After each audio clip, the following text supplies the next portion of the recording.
In the summer of 2011, heavily armed police officers moved into position around the golden gates of a sacred site in Kerala, India. This is the Sri Padmanabhaswamy Temple.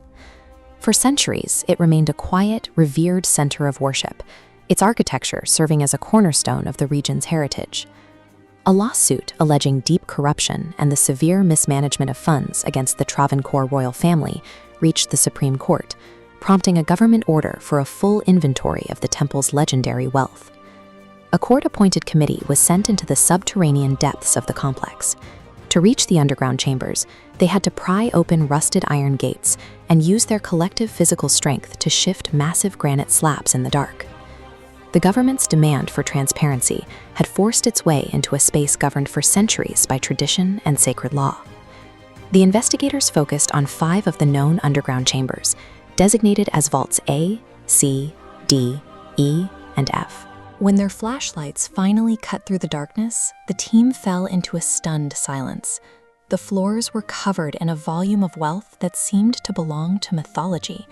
They found pure gold chains 18 feet in length, solid gold statues of Lord Vishnu weighing over 70 pounds, and heavy sacks overflowing with diamonds, rubies, and emeralds.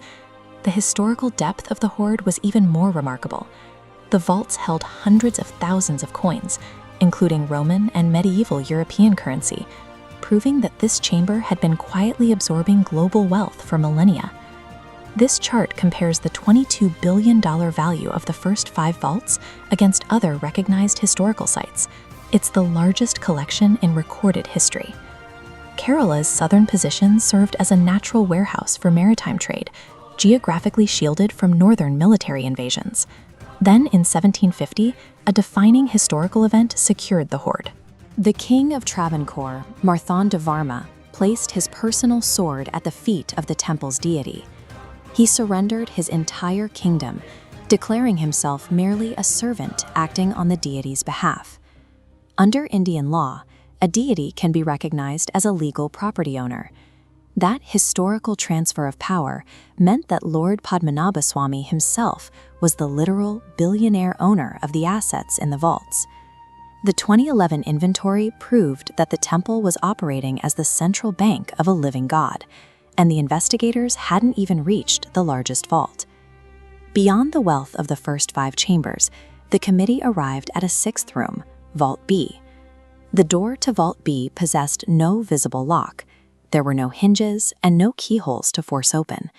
Instead, the heavy stone was flanked by massive carvings of cobras, positioned as an imposing warning to anyone trying to enter.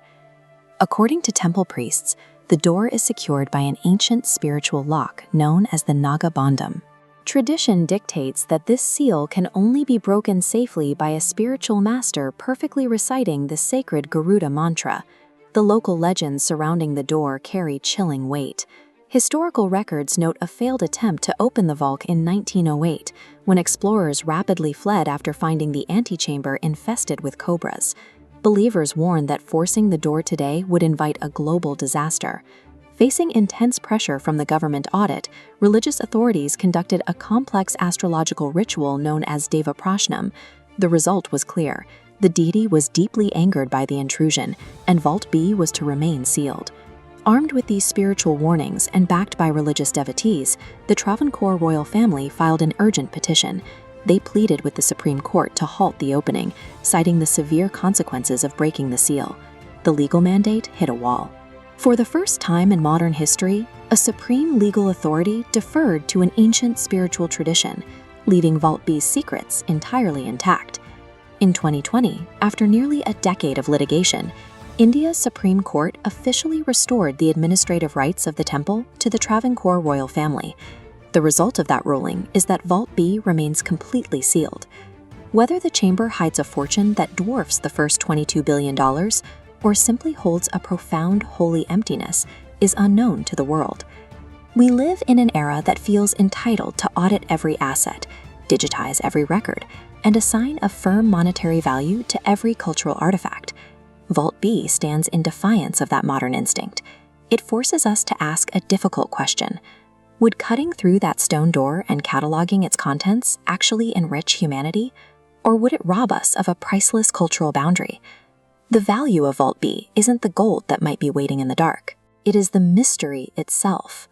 The Padmanabhaswamy Temple remains a monument to the idea that reverence holds its own distinct currency, and that not every door is meant to be opened.